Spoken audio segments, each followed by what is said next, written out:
होतं, परंतु शेतकऱ्यांची अडचण लक्षात घेऊन आणि त्यांचं नुकसान टाळण्यासाठी पुन्हा आपण या ठिकाणी लिलाव पद्धतीनं केळी विक्री या ठिकाणी चालू केलेली आहे. समाधान वाटतंय की शेतकऱ्यांनी या ठिकाणी प्रतिसाद दिलेला आहे आणि या ठिकाणी केळीची आवक या ठिकाणी आलेली आहे, त्याचे लिलाव या ठिकाणी सुरू झालेले आहेत. हे समाधान आहे, आनंदाची गोष्ट आहे. शेतकऱ्यांना सुद्धा समाधान यामध्ये वाटू लागलेलं आहे किंवा शेतकरी सुद्धा आनंदी यामुळे झालेला आहे असं पाहायला मिळतं. आज सुरुवात केलेली आहे आपण, तर या ठिकाणी कमीत कमी 15-20 टनाची आवक या ठिकाणी झालेली आहे.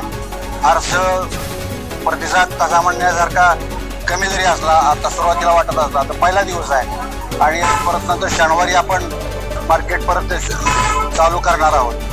म्हणजे 2 दिवस आपण आठवड्यातून केळीचा व्यापार या ठिकाणी किंवा मार्केटिंग किंवा लिलाव पद्धती या ठिकाणी होणार आहे. तेव्हा शनिवारी आणखी चांगली आवक या ठिकाणी होईल.